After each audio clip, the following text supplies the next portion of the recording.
Okay, सो हमारे जो ICT की लैब में हमें सर ने टास्क जो दिया था कि हमने open user operating system install करना है वर्चुअल बॉक्स में। तो उसके लिए हमें दो स्टेप्स पहले थे हमारे पास कि एक आपने उसका आईएसओ डाउनलोड करना है, दूसरा आपने वर्चुअल बॉक्स डाउनलोड करना है। वर्चुअल बॉक्स का इंस्टॉल करने का जो प्रोसेस है वो काफ़ी स्ट्रेट फॉरवर्ड है। आपने इसको रन करना है, उसके बाद वो नेक्स्ट या इंस्टॉल के ऑप्शन दबाते जाना है। उसके बाद आपका ये वर्चुअल बॉक्स इंस्टॉल हो जाएगा। इंस्टॉल होने के बाद इसको आपने रन करना है। आपके डेस्कटॉप पे मोस्ट प्रोबेबली ये शो हो जाएगा, नहीं तो आप यहाँ पे सर्च भी कर सकते हैं अपने सर्च बार में। इसके ओपन होने के बाद आपने यहाँ से न्यू उसका वर्चुअल बॉक्स बनाना है। वर्चुअल बॉक्स बेसिकली ये होता है कि आपके कंप्यूटर या लैपटॉप के अंदर ही एक आइसोलेटेड कंप्यूटर का हिस्सा बन जाता है।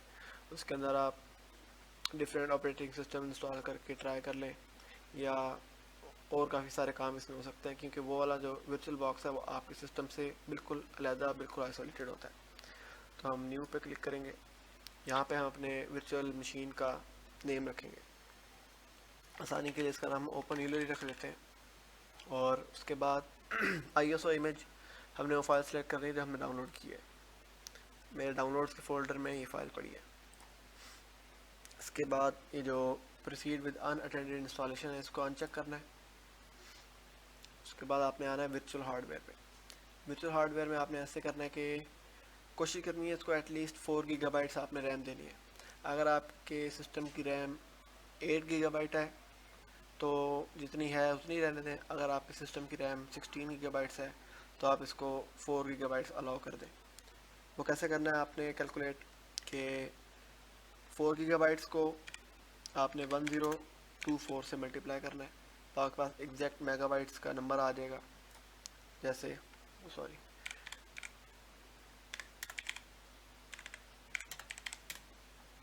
4096। और जो आपके पास नंबर ऑफ़ सीपीयूज़ हैं, ये आप अगर टास्क मैनेजर ओपन करें, उसके बाद परफॉर्मेंस में जाएं, सीपीयू पे क्लिक करें, यहाँ आपको कोर्स शो हो रहे हैं। आपके अगर सिस्टम के 4 कोर्स हैं, आपने इसको हाफ अलाउ करने हैं, मतलब 2। यूज़ EFI को आपने अनचेक रहने देना है। उसके बाद आपने वर्चुअल हार्ड डिस्क पे आना है। यहाँ पे मैं यही रिकमेंड करूँगा इसको 20 GB रहने दें, क्योंकि इस पर इतना स्पेस टेकिंग काम हमने करना नहीं है, और अक्सर जो है हमारी डिस्क में स्पेस कम होती है। उसके बाद फिनिश, ये आपका बन गया, जो वर्चुअल मशीन है वो बन गई। नेक्स्ट आपने इसकी सेटिंग्स पे जाना है। सेटिंग्स में स्क्रॉल डाउन करना है सिस्टम के अंदर मदरबोर्ड में। यहाँ आपने पॉइंटिंग डिवाइस को, ये जो PS2 माउस लिखा हुआ है, इसको आपने USB टैबलेट करना है। ये इसलिए क्योंकि जब हम इसको रन करेंगे तो कई जगह पे ऐसा होता है कि हमारा माउस काम नहीं कर रहा होता बीच में। तो ये मैंने खुद भी ट्राई किया हुआ है, काफ़ी इश्यूज़ आ रहे थे। तो उसका सोल्यूशन ये है कि आप इसको USB टैबलेट पे सेट करें। उसके बाद आपने इसको स्टार्ट करना है। कुछ टाइम लगेगा स्टार्ट होने में।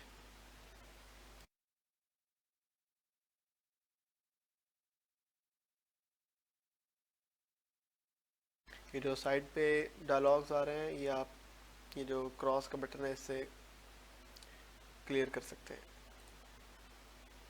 यहाँ पे आपने इंस्टॉल ओपन यूजर पे क्लिक करना है, क्लिक नहीं इंटर करना है। ये ऑलरेडी सिलेक्टेड ऑप्शन है तो आपने सिर्फ यहाँ पे इंटर करना है।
ओके, सो ये आपका ओपन यूलर का सेटअप है। ये जो ब्लैक आपको एरो नज़र आ रहा है, ब्लैक कर्सर नज़र आ रहा है, ये काम नहीं करता अगर हमने वो मदरबोर्ड वाली सेटिंग्स चेंज ना की होती। यहाँ पे आपने इसको इंग्लिश ही रहने देना है, इसको यूनाइटेड स्टेट्स ही रहने देना है, कंटिन्यू पे क्लिक करना है।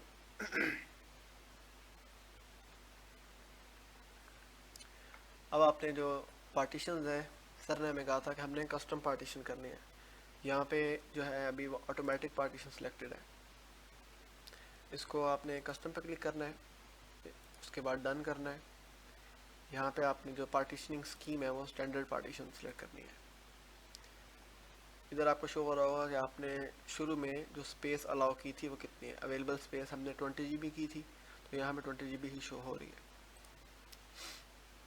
फर्स्ट माउंट पॉइंट हमने बनाना है बायोस बूट का, इसको हमने 1 MB इसका साइज सेट करना है। ये आपका सिस्टम बूट का पार्टीशन है। नेक्स्ट आपने बनाना है स्लैश बूट का, इसको आप 512 मेगाबाइट्स अलाउ करना है। M for megabytes, G for gigabytes. उसके बाद आपने नेक्स्ट बनाना है रूट का। रूट बेसिकली होता है जहाँ पे आपका ऑपरेटिंग सिस्टम सारा इंस्टॉल होता है। जैसे हमारे मोबाइल में एंड्रॉयड के नाम से एक फ़ोल्डर होता है, उसी तरह लिनक्स का जो रूट होता है उसमें इसका ऑपरेटिंग सिस्टम का डाटा होता है। इसको आपने साइज़ देना है 5 गीगाबाइट्स। 5G लिख दें, 5GIB लिख दें, एक ही बात है। नेक्स्ट आपने स्लैश वॉर का बनाना है, इसको आपने 2 गीगाबाइट साइज़ देना है। स्लैश वॉर में आपके सिस्टम के सारे लॉग फाइल्स या कैश फाइल्स वो सारी स्टोर होती हैं। इसके बाद जो हमारे पास स्टोरेज बच जाएगी 12.5 गीगाबाइट्स, इसका आपने होम फोल्डर बनाना है। होम फोल्डर वो होता है जिसमें आपका यूज़र का सारा डाटा होता है, ये हमें अवेलेबल होती है सारी स्पेस। तो आपने इसको ब्लैंक छोड़ देना है ताकि वो मैक्सिमम स्पेस इसको दे दे। अब हमारे पास 1.9 MB रहेगी, वो सिस्टम के लिए होती है, तो उसको आप रहने दें। डन पे क्लिक करें। उसके बाद अपना ये जो है चेंजेस वो सारे आपने एक्सेप्ट करने हैं। नेक्स्ट आपके पास यूज़र सेटिंग्स है। यहाँ पे रूट अकाउंट आपका बेसिकली जो सिस्टम होता है उसका एडमिनिस्ट्रेटर होता है, मतलब इस अकाउंट पे सारी एक्सेस होती है आपकी सिस्टम की। तो आपने इसको इनेबल करना है। इसका पासवर्ड कोई स्ट्रॉन्ग पासवर्ड रख देना है क्योंकि ये वीक पासवर्ड शायद एक्सेप्ट ना करे।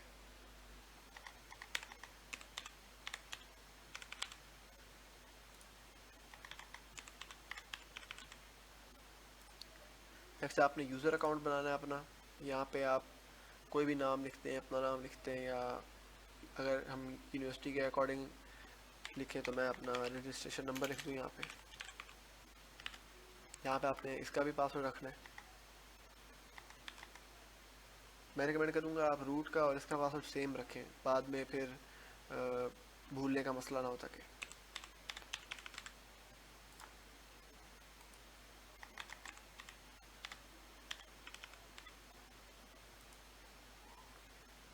यहाँ का सारा सेटअप आपका हो गया।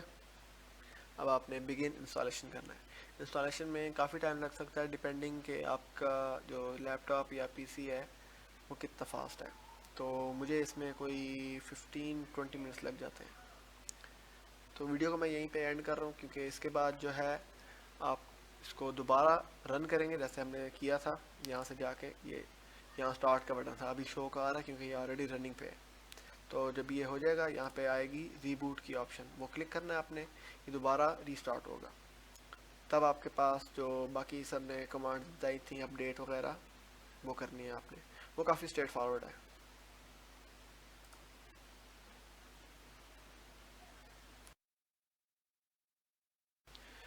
अगर इसमें कोई इशू हो या किसी किस्म की कन्फ्यूजन आ रही हो तो मुझसे पर्सनली पूछ लें।